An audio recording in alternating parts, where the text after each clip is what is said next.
ফরহাদ তালুকদার 2 মাস আগে সৌদি থেকে দেশে ফিরছেন। ওই দেশে একটা প্রাইভেট কোম্পানিতে ম্যানেজার সে। সামনে বিয়ে, তাই 6 মাসের ছুটি নিয়ে বাড়ি এসেছে। ফেসবুকে হবু বউয়ের সাথে 3 বছর আগে তার পরিচয়। তারপর এত বছর চুটিয়ে প্রেম করা, অবশেষে 3 বছরের ভালোবাসার পূর্ণতা পাচ্ছে আজ। আজ তার বিয়ে, শহরের মেইন রোডের পাশে তাদের বাসা। হরেক রকম আলোকসজ্জা সাজানো হয়েছে পুরো দোতলা বিল্ডিংটি। বাড়িতে মেহমান গিজগিজ করছে। আবরারের চোখে মুখে হাসির ঝলক ছড়িয়ে পড়ছে। অবশেষে তার শখের নারী তার হতে চলেছে। সে বসা ছিল নিজের রুমে, সিগারেট টান দিয়ে ধোঁয়া ওড়াতে গিয়ে কারো পায়ের আওয়াজ পেয়ে জানলা দিয়ে তড়িৎ গতি ফেলে দিল আধ খাওয়া সিগারেট। মুখে হাত দিয়ে হাই উঠছে। এখন অভিনয় করতে লাগলো। মাঝে মাঝে সে বুঝতে পারে না এই সিগারেট খাওয়ার বদভ্যাস তার কোথা থেকে এলো। বাড়ি আসলে এই কারণে তার ঝামেলা পোহাতে হয়। মা বাবা কেউ এসব পছন্দ করেন না। সামনে দাঁড়িয়ে আছে আলিজা, আবরারের মামাতো বোন। আবরার আফসোস করতে লাগলো। এ আসতে জানলে সে সিগারেট ফেলে দিত না। মুখে হাসি নিয়ে বলল, কিরে আলু, কিছু বলবি? আলিজা ঠোঁট বাঁকিয়ে বলল, আজ তোমার বিয়ে আবরার ভাই, অন্তত আজ আমাকে খেপিও না আলু বলে, মানুষ শুনবে। আবরার হাসতে লাগলো। কি বলবি বল, ফুপু পাঠিয়েছে আমাকে, তাড়াতাড়ি তোমাকে নিচে যেতে বলেছে। সবাই অপেক্ষা করছে তোমার জন্য। আবরার সোফা থেকে বসা থেকে উঠে দাঁড়ালো। আলিজাকে বলল, তুই যা, আমি ওয়াশরুম থেকে আসছি। আবরারের বন্ধুরা তাকে হই হুল্লোড় করে শেরওয়ানি পরিয়ে দিল। বাড়িতে আসা অনেক মেয়েই আবরারের দিকে অপলক দৃষ্টিতে তাকিয়েছে। নিজেদের মধ্যে বিড়বিড় করছে, কি হ্যান্ডসাম ছেলে দেখ। আলিজা তাদের কথা শুনে বাঁকা হাসে। আবরার ভাইয়ের দিকে তাকিয়ে নিজেও ভাবছে, সত্যিই তো কি সুন্দর লাগছে ভাইকে। ফর্সা গায়ের রং, মোটা ভুরু যুগল, নিখুঁত কালো চোখ, নাকের ডগায় ছোট্ট কালো তিল, আর বাদামি ঠোঁট। কী যে মিষ্টি লাগছে দেখতে। খয়েরি রং শেরওয়ানিতে একদম রাজপুত্র লাগছে। এজন্য মেয়েরা ক্রাশ খেয়ে ব্লাস্ট হয়েছে। আলিজা ভাবছে, ভাবির কি যে ভাগ্য ভালো, আবরার ভাইয়ের মতো একজন সফট আর সুদর্শন মানুষ তার স্বামী হচ্ছে। আবরারকে রেডি করা শেষ হলে তাড়াতাড়ি বের হওয়ার তাড়া এলো। সবাই গাড়িতে গিয়ে উঠল। 2টোর দিকে বরযাত্রী কনেরা বাড়িতে গিয়ে পৌঁছালো। হাসি মুখে সবাই বরণ করলো বরযাত্রীদের। মুরব্বীরা বিয়ে পড়িয়ে খাওয়া দাওয়া করাতে চলছেন। সবার আগে কনেকে বিয়ে পড়াতে গেলে টাসকি খেয়ে গেল সবাই। কনে ঘরে নেই। মাথায় ভাঁজ পড়ার মতো অবস্থা হলো সবার, বিশেষ করে কনের বাবা মা ও আত্মীয় স্বজনদের। খানিক খোঁজাখুঁজি পরে পাওয়া যায়নি নীলাকে। মুহূর্তে পুরো পরিস্থিতি কেমন অশান্ত হয়ে পড়ল। আবরার আর বসে থাকতে না পেরে উঠে এলো ঘরে। সবার এইরকম অবস্থা দেখে সে জিজ্ঞাসা করলো, হয়েছেটা কি? সত্যি শুনতে তার সময় লাগলো না। পাশে একজন বলেই দিল। আবরার শখ পেয়ে 2 পা পিছিয়ে গেল। এটা কিভাবে সম্ভব? তার ভালোবাসার মানুষ বিয়ের দিন কোথায় যাবে? নিশ্চয়ই কোনো ভুল বোঝাবুঝি হচ্ছে। সে গলা তুলল, আপনারা দয়া করে ভালো করে খুঁজুন তাকে। আমার নীলা কখনো বিয়ের দিন আমাকে এভাবে ফেলে কোথাও যাবে না, সম্ভবই না। ততক্ষণে নীলার বাবা টেবিলের উপর একটা কাগজ পেলেন, আর তাতে নীলার হাতের লেখা। তিনি সেটা পড়ে দুর্বল হয়ে নিচে বসে পড়লেন। আবরার মা সেটা টান দিয়ে নিয়ে জোরে জোরে পড়তে লাগলেন। পায়ের নিচ থেকে মাটি সরে যাওয়ার মতো অবস্থা হলো সবার। আবরার টাল খেয়ে চেয়ারে বসে পড়ছে। নীলা লিখছে, আবরার, রিসেন্ট 4 মাস হতে চললো আমার একটা রিলেশন আছে। ও যখন আমার বিয়ের কথা শুনছে তখন বিষ কিনে খেয়ে নিবে বলেছে। আমাকে দেখিও, আমাকে ছাড়া সে মরে যাবে। আমার মায়া জন্মে গেছে তার প্রতি। আমি তার মৃত্যুর শোক সহ্য করতে পারবো না। সরি, বিয়ে করতে পারলাম না তোমাকে। অন্য কারো, আমায় আর অন্য কাউকে বিয়ে করো তুমি। আপনার রীতিমতো কাঁপছে। এত ধুমধাম করে বিয়ে, এত স্বপ্ন সাজিয়ে বর সেজে এসেছে। তার চিরচেনা মানুষটা মুহূর্তে সব মাটি করে দিল। তার এতদিনের ভালোবাসা ছেড়ে দিল। 4 মাসে ছেলেটার প্রতি এত মায়া জন্মালো যে 3 বছরের মায়াটা ভুলে গেল। চেষ্টা করেও চোখের পানি আটকে রাখতে পারল না। নীরবে চোখের বা কার্নিশ বেয়ে পড়ল। হাত দিয়ে সে সেটাকে মুছে উঠে দাঁড়ালো। আবরার মা চাপটে তার হাত ধরল। ঝাঁঝালো গলা বলল, আজ এই মুহূর্তে এই বাড়িতে তোর বিয়ে দিব আমি। নীলা কি ভাবছে? সে তোকে এইভাবে ঠকিয়ে ফেলে যাবে আর তুই মজনু হয়ে তার জন্য ঘুরে বেড়াবি? আমরা কি আর মেয়ে পাবো না? এক্ষুনি এইখানে বিয়ে দিব তোকে। আবরার ঢোক গিলে আস্তে করে বলল, পাগলামো করো না মা, এখন এসব না। রাগের মাথায় কিছু করা ভালো না। মা এবার কেঁদে দিলেন। বলেছিলাম এই মেয়েটাকে বিয়ে করিস না, তুই পিছু ছাড়িসনি বলে মেনে নিলাম। আজ মেয়েটা চুনকালি মাখালো আমাদের চোখে। আমরা বরযাত্রী হয়ে এসেছি, এখন যদি বউ না নিয়ে যাই সম্মান থাকবে আমাদের? মানুষ কানাঘুষো করবে। আর একটা কথা, বউ নিয়ে গেলে কথা কম উঠবে। দয়া করে বাবা না করিস না। মায়ের বারবার এরকম আকুতি মিনতি আর ফ্যাকাশে মুখ দেখে আবরারও জেদ উঠল ভয়ঙ্করভাবে। মায়ের কথা সেও ভাবলো, সে আমাকে ফেলে অন্য কারোর সাথে চলে গেছে, আমিও তাকে রেখে অন্য কাউকে বিয়ে করব। সে দেখবে আমি তার জন্য বসে থাকিনি। সে মাকে বলল, তোমার যা মন চাই করো, আমার বাধা নেই। মা চোখ ঘুরিয়ে সব মেয়েকে দেখে অবশেষে পছন্দ হলো আলিজাকে, নিজের ভাইজিকে। আলিজার মাকে নিয়ে আড়ালে সব বললেন মা। উনি রাজি হলেন। এবার আলিজাকে প্রস্তাব দিলে আলিজা প্রথমে ঘাবড়ে গেল, মুখের ওপর বলল, এটা সম্ভব না ফুপু। তখন ফুপু আর তার মা তাকে বুঝিয়ে বললেন, রাজি হয়ে যা, ভালোই হবে। আরবারের মতো মানুষ হয় না, তুই খুব সুখী হবি। আলিজা গভীরভাবে ভাবলো, আরবার থেকে সে 5 বছর ছোট, বয়সে এত পার্থক্য নেই। আরবার ভাইকে পাওয়া সেখানে অনেক মেয়ের স্বপ্ন, সেখানে আমি না চাইতেও পেয়ে যাচ্ছি, এটা মন্দ নয়। তাছাড়া চেহারা, ফিটনেস সব দিক দিয়ে সেরা আবরার ভাই। এরকম কাউকে জীবনসঙ্গী হিসেবে পাওয়া সত্যি ভাগ্যের ব্যাপার। কিন্তু আবরার ভাই তো ফুপুর অনুরোধে আর জেদের বসে বিয়ে করছেন। তিনি কি আমাকে কখনো মেনে নেবেন, ভালোবাসবেন? আলিজার ভাবনাতে ব্যাঘাত ঘটালেন তার মা। পিঠ চাপড়ে বলেন, এত ভাবার কি আছে, রাজি হ, তুই সুখী হবি। কিন্তু মা, ভাইয়া তো জেদে বসে বিয়ে করছেন, আমাকে ছুঁড়ে ফেলে দিতে সময় লাগবে না। দূর পাগলি, বোকা মেয়ে। পুরুষ মানুষ চিনিস তুই? একবার কোনো মেয়ের আঁচলে ঢুকলে আর বেরোতে পারবে না। আবরার যত জেদের বসে বিয়ে করুন না কেন, বিয়ের পরে দেখবি তোকে ছাড়া কিছু বুঝবে না। পুরুষ মানুষ নারীর সংস্পর্শে এসে পাল্টে যায়, তখন অন্য কারো কথা মাথায় থাকে না। মায়ের কথায় সাহস পেল আলিজা, নিজে বলল, ভালোবাসা আর যত্ন দিয়ে তো মরুভূমিতে ফুল ফোটানো যায়। আমি না হয় তাই করব, ভালোবাসা দিয়ে সব জয় করার চেষ্টা করব। দোটানার মধ্যে দিয়ে এক সিদ্ধান্তে অটল হলো আলিজা। ফুপুকে বলল, আমি রাজি। আলিজাকে বিয়ে পড়ানো শেষে আবরারকে বিয়ে পড়াতে গেলে কাজীর মুখে আলিজার নাম শুনে চমকে উঠল আবরার। এটা কি হচ্ছে মা, আলিজার সাথে? মা বিনয়ের সুরে বলল, সব ঠিক হয়ে যাবে বাবা, তুই অমত করিস না। নীলা বাড়িতে বিয়ে হলো আবরার আর আলিজার। নীলার বাবা মিনতি করলেন, বরযাত্রী আপনারা অন্তত এক লোকমা ভাত খেয়ে যান, এত আয়োজন আপনাদের জন্য, একটু মুখে দিয়ে যান, আমাদের কষ্ট সার্থক হবে। আবরারের বাবা তখন ওনাদের হাত ধরে বুঝিয়ে বললেন, এত কিছুর পরে খাওয়া উচিত নয়, গলা দিয়ে ভাত নামবে না আমাদের কারো, আপনি এত উতলা হবেন না, বিশ্রাম নিন। অবশেষে বাড়ি ফেরা হলো। সন্ধ্যা তখন 7টা বাজে। বউ নিয়ে হইহুল্লোড় করে ফেরার কথা, কিন্তু বাড়িতে সবার মধ্যে নীরবতা বিরাজ করছে।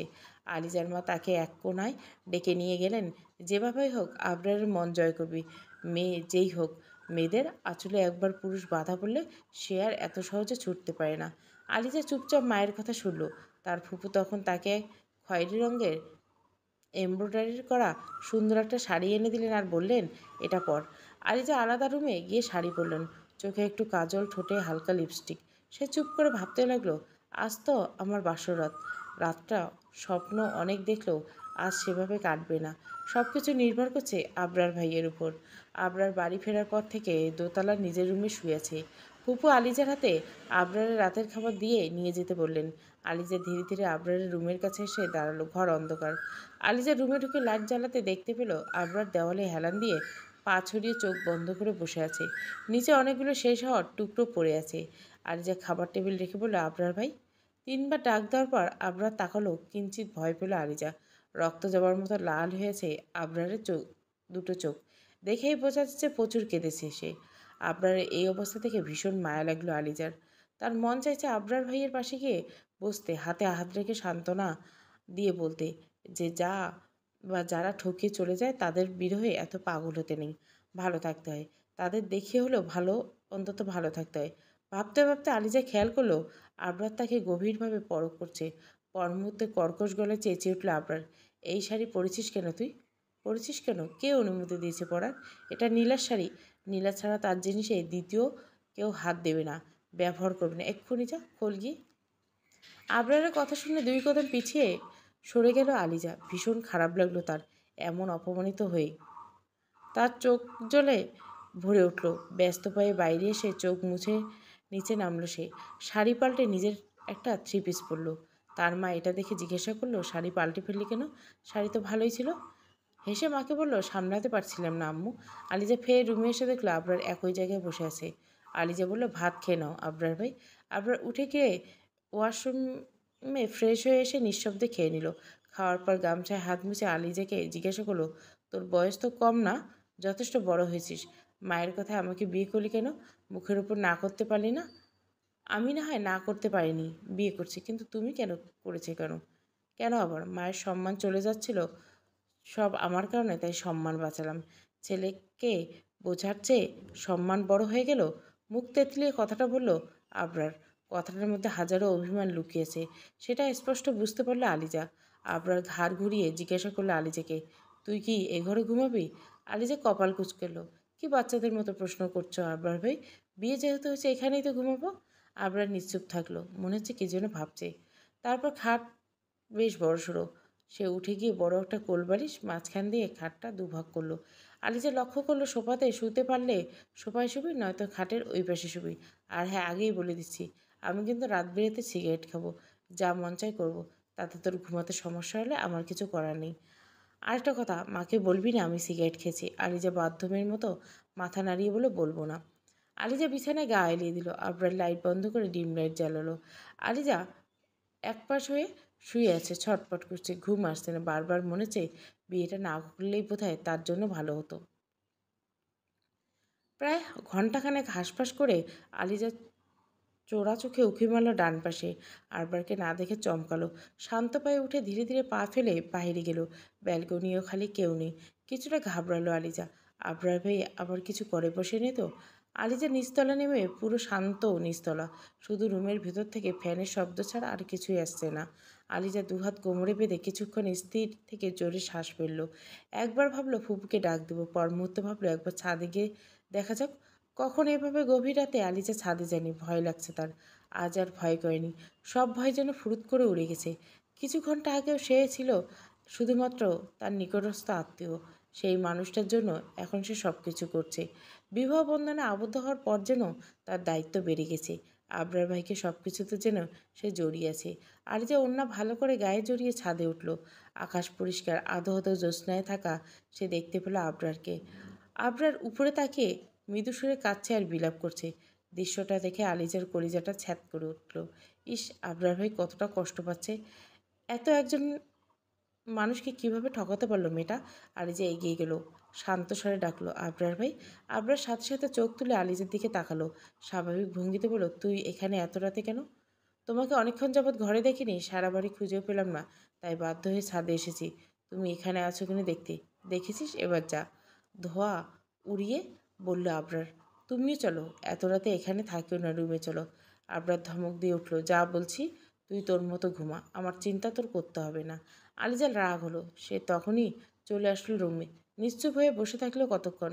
তারপর অজান্তে তার চোখ বেয়ে টপাটপ পানি পড়তে লাগলো।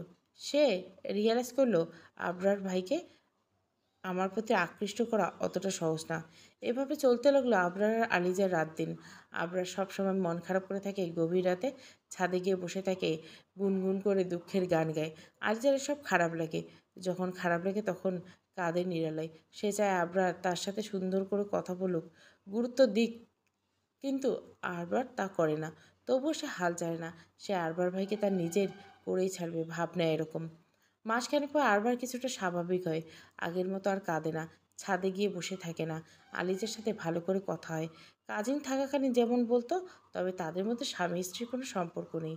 এই বিষয় নিয়ে আলিজা দুশ্চিন্তায় ভুগছে, ধুকে ধুকে মরছে, কিন্তু মুখ ফুটে কিছু বলতে পারছে না আবরারকে।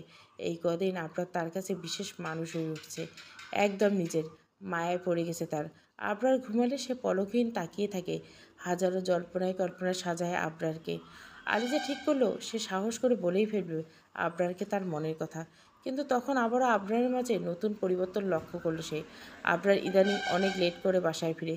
বাসায় এসে বাকি রাতটুকু ফোন টিপে কাটিয়ে দেয়, ভোরে ঘুম পারে। আলিজা কথা বলতে গেলে বকে না, কিন্তু তেমন গুরুত্ব দেয় না। বিষয়টা ভীষণ বাজে লাগে আলিজার। তার কান্না পায় ভীষণ। ভেতরে ভেতরে শেষ হয়ে যাচ্ছিল সে। একদিন তো নিজেকে সামলাতে না পেরে বলেই ফেলল, আবরার ভাই রাত করে বাসায় ফিরবেন না, ভালো লাগে না আমার। আবরার তখন ভুরু কুঁচকালো আলিজার কথায়। তারপর বলল, বন্ধুদের সাথে আড্ডা দিয়ে একটু ভালো আছি আমি, রোজ লেট করে ফেলবো, তাতে তোর কি? তোর ভয় লাগে নাকি? ভয় লাগলে মায়ের কাছে গিয়ে ঘুমাস। আবরারের কথা শুনে রাগে জেদে কাঁপতে লাগলো আলিজা। ফুরুত করে বলল, আমি বউ হই তোমার আবরার ভাই, আমাকে এভাবে বলতে পারো না। তুমি আমাকে এড়িয়ে চলো, গুরুত্ব দাও না, এসব ভালো লাগে না আমার।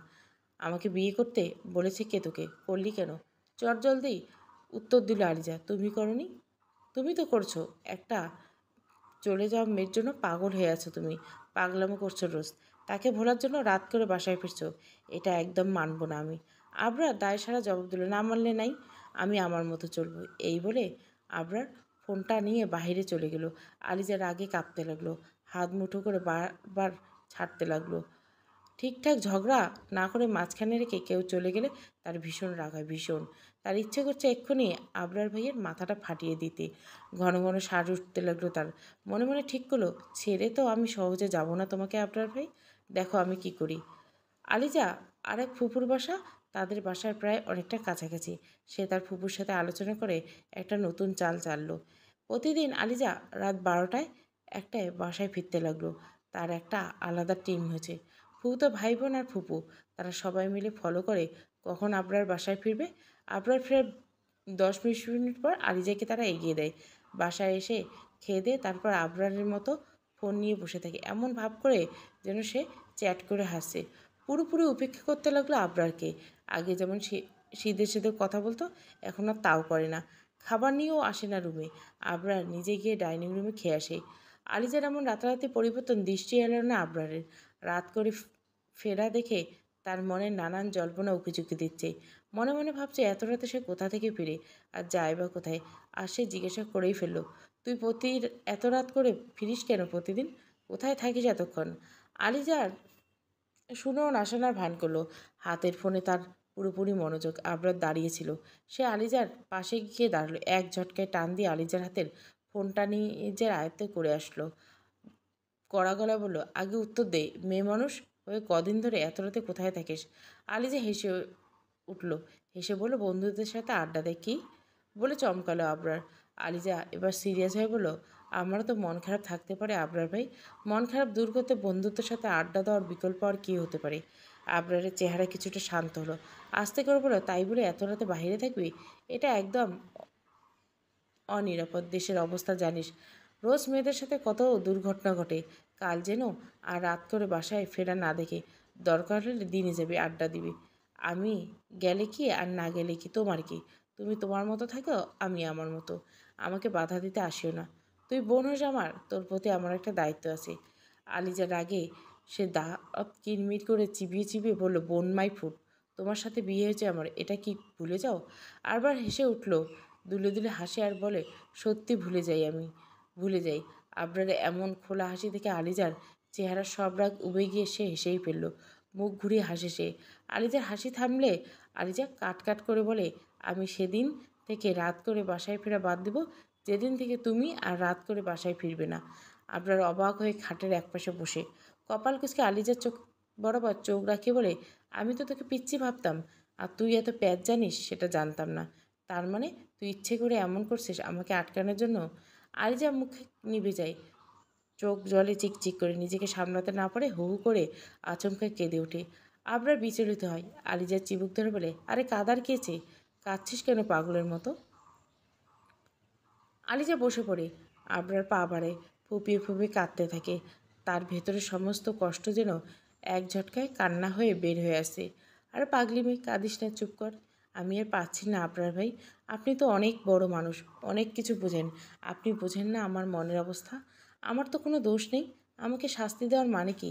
আপনাদের সম্মান বাঁচাতে আমি কেন বলি হলাম? তুই আমাকে বউ হিসাবে মেনে নিতে পারবে না, তখন বিয়ে করলে কেন? বিয়ে আজ এতদিন হলো, স্বামী কি কেমন হয় সেটা এখনও বুঝলাম না আমি। আমার ভেতরটা ফেটে যাচ্ছে আবরার ভাই, আমি আর সহ্য করতে পারছি না। আবরার মুখ ফ্যাকাশে হয়ে গেল, ভেতরে কিঞ্চিত চিনচিন হয়ে উঠল, অপরাধবোধ কাজ করে নিজের মধ্যে। আলিজা এখন প্রায় আগের তুলনায় বাচ্চা, আবেগের বয়স তার, খামোকা কাঁদে। সে আলিজাকে তুলে টেনে নিল, পিঠ চাপড়ে বলল, তোর অবস্থা আমি বুঝতে পারছি, বিশ্বাস কর। আমি নিজেই কদিন থেকে চেষ্টা করছি তোর দিকে আকৃষ্ট হতে, তোকে ভালো রাখতে, কিন্তু আমি আর পাচ্ছি না। তার কথা মনে পড়তে সব ভাবনা শেষ হয়ে যায়। মন ভাঙার কী যে কষ্ট যা তুই বুঝবি না। আমি তোকে কথা দিচ্ছি, আমি মুভ অন করবো, তোর সাথে সময় কাটাবো, তোকে ভালো রাখার চেষ্টা করব। চলে যাওয়া মানুষকে নিয়ে আর পড়ে থাকবো না। আলিজা মন দিয়ে শুনল আবরারের কথাগুলো। আলগা হয়ে আবরারের দিকে তাকিয়ে থেকে চোখ বেয়ে পানি পড়ছে অনবরত তার। আবরার সোফায় বসে আলিজা সাহস করে ওড়নার আঁচল দিয়ে আবরারের চোখের পানি মুছে দেয়। সে আবরারে এসব সহ্য করতে পারে না, ভীষণ মন খারাপ হয় আর আবরারকে দুঃখী দেখলে। বাইরে তখন তুমুল বাতাস নামে, রুমের পর্দাগুলো এলোমেলো উঠতে থাকে। আলিজা উঠে গিয়ে জানলা লাগায়। 2 মিনিটের ব্যবধানে শুরু হয় ঝুম বৃষ্টি আর বাতাস। আলিজা আবরারের হাত ধরে বলে, আমার সাথে এসো আবরার ভাই। কোথায়? বাইরে। বৃষ্টি হচ্ছে তো। তুমি তো নীলার জন্য অনেক কেঁদেছো। কখনো কি চিৎকার করে কেঁদেছো? কাঁদোনি। আজ এই ঝুমঝুম বৃষ্টিতে চিৎকার করবে, কাঁদবে, রাগ, ক্ষোভ, দুঃখ যা আছে সব বলবে। দেখবে অর্ধেক পাথর নেমে গেছে বুক থেকে, কষ্ট শীতল হয়ে আসছে। আবরার আলিজার কথা মতো ছাদে যায়। ছাদ অন্ধকার। পাশের ফ্ল্যাটের ব্যালকনি থেকে মৃদু আলো ছাদে ছড়িয়েছে। আবরার আলিজার কথা মতো চোখ বন্ধ করে চিৎকার করে যত সব বলা দরকার। আলিজা দাঁড়িয়ে থেকে পেছনে। বৃষ্টির ফোঁটা বরাবরের মতো তাকে ধুয়ে দিচ্ছে। 10 মিনিট পর আবরার আলিজাকে বলে, রুমে চলো। আর বেশি ভিজলে দুজনে জ্বর আসবে। সিঁড়ি বেয়ে নামতে নামতে প্রশ্ন করলে আলিজা, কেমন লাগছে আমার পদ্ধতি ট্রাই করে? অনেক অনেক ভালো। আমি বৃষ্টি নামলে এটা ট্রাই করব। মন খুলে চিৎকার করে সত্যি ভেতর থেকে হালকা লেগে। আলিজা দিন ভালো কাটতে লাগলো। আবরার এখন আলিজাকে বোঝার চেষ্টা করে। আলিজার সাথে খুঁজে খুঁজে কথা বের করে আড্ডা দেয়। আলিজাকে নিয়ে রেস্টুরেন্টে ঘুরে। রেস্টুরেন্টে গিয়ে একসাথে খায়। আলিজাকে ছেড়ে ভেতর থেকে বউ হিসেবে মেনে নেওয়ার জন্য কোনো চেষ্টায় ত্রুটি রাখছে না। স্বামী স্ত্রীর কোনো সম্পর্ক গড়ে না উঠলেও আবরার যে আলিজাকে মনের মধ্যে রাখার চেষ্টা করছে এটাই অনেক। এতেই খুশি আলিজা। সে জানে খুব শীঘ্রই আবরার তারই হবে। আর কত দূরে থাকবে। একবার নিজের হয়ে গেলে কোনো কিছু পাওয়া আর বাদ যাবে না। তার জীবন উঠবে শান্তিময়, যেখানে বিরাজ করবে শুধু শান্তি আর ভালোবাসা। আবরারের হাত ধরে সে অনায়াসে বাকি জীবন কাটিয়ে দিতে পারবে। সে এখন মাঝে মধ্যে মাঝরাতে ঘুম ভাঙলে কিংবা মন খারাপ করে হুটহাট আবরারকে জড়িয়ে ধরে, বুকের গন্ধ নেয়, চুলে নাক ডুবায়। আবরার তাতে রেসপন্স করে না, কিন্তু বাধা দেয় না। সব মিলিয়ে আলিজার জীবন এখন বিন্দাস। কথায় আছে না, সুখ চিরস্থির থাকে না। তাতে নজর লাগে আলিজার সুখেও নজর লাগলো। সে আর আবরার এক সন্ধ্যায় রেস্টুরেন্টে খেতে বসেছিল। তখন দূরে দাঁড়িয়ে থাকতে দেখে নীলা। আবরার চমকে ওঠে। নীলা তখন উদাস ভঙ্গিতে দাঁড়িয়েছিল রেস্টুরেন্টের বাইরে। আবরার টিস্যুতে হাত মুছে উঠে দাঁড়িয়ে সামনে বাড়ায়। আলিজা দ্রুত হাত ধরে আবরারে, তুমি কোথায় যাচ্ছ? যে মেয়ে আমাকে ভরা সমাজে অপমান করে চলে গেছে, তার সাথে আমার শেষ কিছু কথা আছে। আমাকে এত নির্দয়ভাবে ঠকালে কেন জানতে হবে। আবরার আর দাঁড়ায় না, চলে যায়। আলিসা স্তব্ধ হয়ে বসে পড়ে।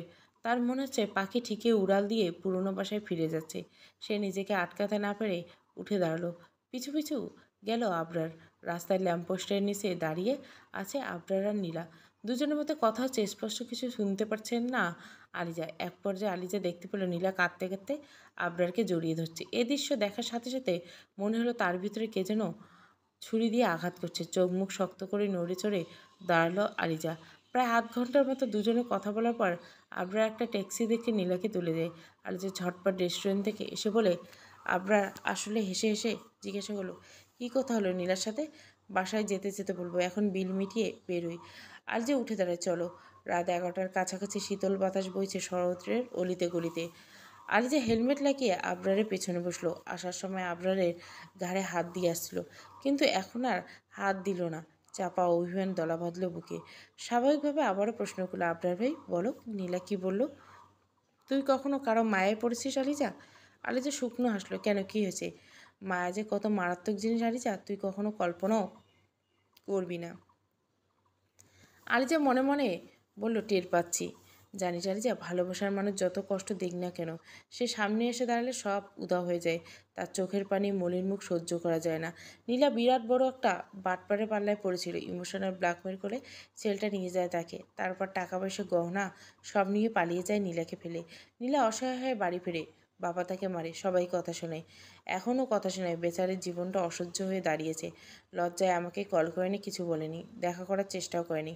আজ এসব বলে কাঁদছিলাম। মানুষ মাত্রই ভুলে, তাই না আলিজা? আমি তো তাকে অন্তত একবার মাফ করে দিতেই পারি। তুমি কি এখনও ওনাকে ভালোবাসা আবরার পেই? ভালোবাসা কি এত তাড়াতাড়ি ভোলা যায়? এক যুগ লাগে ভুলতে। কেউ তো এক জীবনে ভুলতে পারে না। আলিজা ভেতর ভেতর মরে যাচ্ছে আবরারে এসব কথায়। তার মন চাচ্ছে এক্ষুনি বাইক থেকে লাফ দিতে। আবরার ভাই কী চাচ্ছেন সে সেটা টের পাচ্ছে।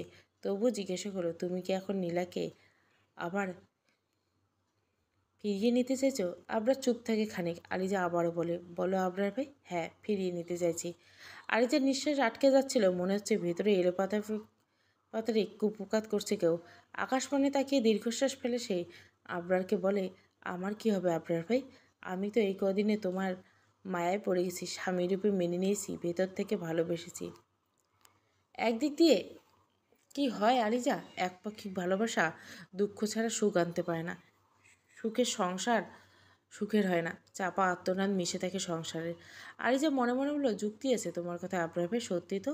আমার একার ভালোবাসা কী হবে, তুমি তো আর ভালোবাসো না। আমার একার চাওয়াই কী হবে, তুমি তো আর চাও না। আবরার ভাই, ফুবু তো তোমার এই ইচ্ছে মেনে নিবে না। তুই চাইলে মা মেনে নিবে কী করে? তুই বলবি তুই নিজ ইচ্ছায় আমাকে ছেড়ে দিচ্ছিস, তুই চাস নীলা আর আমি এক হই। আলিজা হাসবে না কাঁদবে বুঝতে পারছে না। আবরার ভাইয়ের কথাগুলো এত বুকে লাগছে কেন? যে তোমাকে একবার ছেড়ে গেছে, সে যদি আবার এমন করে তখন কি করবে? সে ভুল করেছে আলিজা, অনুতপ্ত সে। অনেক কথা শুনেছে বেচারি, আমার বিশ্বাস সে এমন করবে না।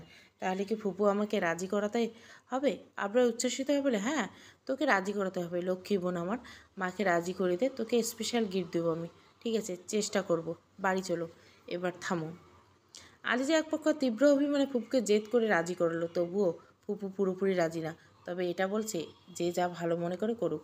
আবরার ডিভোর্স দিল। আলিজা ডিভোর্স পেপারে সই করে দিয়েছে। খুব শক্ত হয়ে হাসি মুখে সই করছে, তারপর নিজের ঘরে রাতভর কেঁদেছে। আহাজারি করে বলেছে, একপাক্ষিক ভালোবাসা কেন মনে দাও মাবুদ? ভালোবাসা দিলে দুজনের মনে সমানভাবে দিও, নয়তো কষ্ট সহ্য করার ক্ষমতা দিও। আলিজা বাড়ি চলে যায়। নীলা আর আরবারের বিয়ে হয়ে যায়। বিয়ের দিন ইচ্ছাকৃত আলিজা হাতে গরম পানি ঢালে অসুস্থ হয়, যাতে আবরারের বিয়েতে যেতে না হয়। সে যায়নি, নিজের বাড়িতে থাকে। ছটপট করে সারাদিন। যখনই মনে হয় আবরার নীলার সাথে আজ একান্ত সময় কাটাবে, কাছাকাছি আসবে, তখনই তার যন্ত্রণা বাড়ে। কয়লার মতো জ্বলতে থাকে কলিজা, শ্বাস আটকে আসে। একসময় সহ্য করতে না পারে ফ্যানের সাথে ওড়না পেঁচায়। মনে মনে বলে, আমি আর এ জীবন রাখবো না, এত কষ্ট আমি সইতে পারছি না। খাটের উপর থেকে টুল নিয়ে ওড়নাটা গলায় আগ মুহূর্তে সে একটু থামে, তারপর ভাবনায় ঘুরপাক হয়। আবরার হয়তো জানে আমি তাকে ভালোবাসি, তাও আমাকে ডিভোর্স দিয়ে ওই মেয়েকে বিয়ে করলো। আমার ভালোবাসার কোনো মূল্য দিল না। আমি মরে গেলে কি তার কিছু যাবে আসবে? হয়তো দুই একবার খারাপ লাগবে, এই শেষ। আমি মরলে সে তো আর আমার জন্য নীলাকে ছেড়ে দিবে না, বরং 2 দিন আক্ষেপ করে বউ নিয়ে সুখে সংসার করবে। মাঝখান থেকে আমার সুন্দর জীবনটা শেষ হয়ে যাবে। 2 দিন গড়ালে কেউ মনে রাখবে না আমায়, সবাই সবার মতো চলবে। সেকেন্ডের ভেতর অজানা এক মহাশক্তি জেগে ওঠে আলিজার ভেতর। সে তাড়াতাড়ি ওড়না সরিয়ে উজু করে এসে নামাজ পড়ে, তওবা করে শুকরিয়া আদায় করে আল্লাহর কাছে। তুমি আমাকে কত বড় পাপ থেকে বাঁচিয়েছো। তোমার ঋণ আমি কখনো শোধ করতে পারবো না। তুমি আমাকে নতুন করে বাঁচার শক্তি দাও। আমাকে ভালোবাসবে এমন একজন পবিত্র সঙ্গী আমার জীবনে পাঠিয়ে দাও। আমরা ছুটি শেষ। আগামীকাল সে বউসহ সৌদিতে ফেরত যাবে। আত্মীয় স্বজন সবাই জড়ো হয়েছে বিদায় দিয়ে। আলিজাও আসে। নীলা খুব সুন্দর করে কথা বলে আলিজার সাথে। কোমল হাসিতে বলে, তুমি না চাইলে আমরা কখনো এক হতে পারতাম না। তোমার কাছে চিরকৃতজ্ঞ আলিজা। খুব ভালো থেকো তুমি।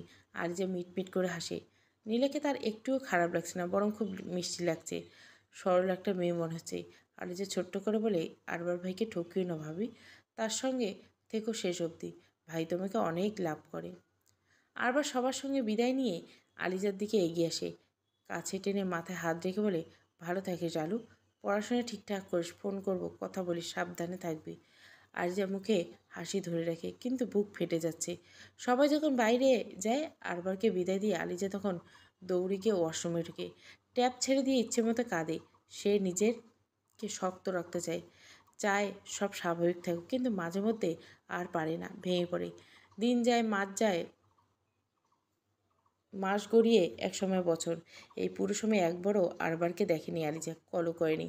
আগে সিমটা বদলে ফেলেছে, যাতে আবরার আর খুঁজে পায় না। তীব্র এক অভিমানে তার আবরারের প্রতি। আবরার মাঝে মাঝে মামির ফোনে কল করে আলিজার সঙ্গে কথা বলতে চায়, খোঁজ নেয়, কিন্তু আলিজা নানা অজুহাতে কথা এড়িয়ে যায়। সে জানে সে গভীরভাবে ভালোবাসতে পারে, সে অ্যাভয়েডও করতে পারে।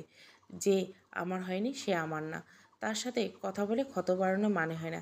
এই 1 বছর আলিজা অনেকটা স্বাভাবিক হয়েছে। তবে ঝুম বৃষ্টি, গোধূলি বিকেলে শীতল বাতাস বয়ে যাওয়ার, মন খারাপ করা রাতে আলিজা কাঁদে। বুক ভাসিয়ে কাঁদে, একজনকে একপাক্ষিক ভালোবেসে কাঁদে। তারপর সে আবার পড়তে বসে, নিজের কাজ করে, মনোযোগ দেয় কেরিয়ারে, আবার চোখ মুছে উঠে দাঁড়ায়। নিজেকে নিজেই বলে, যতবার আমি ভেঙে পড়বো ততবার আমি উঠে দাঁড়াবো ইনশাআল্লাহ। একদিন আমি সফল হব। এই মন খারাপ করে দেওয়া মানুষটা একদিন আমার কাছে ৮-১০ জন স্বাভাবিক মানুষের মতোই হয়ে যাবে। সমাপ্ত। একলা পথচারী। সত্য ঘটনা অবলম্বন। গল্পটা ভালো লাগলে অবশ্যই লাইক, শেয়ার এবং সাবস্ক্রাইব করবেন। Thank you for watching.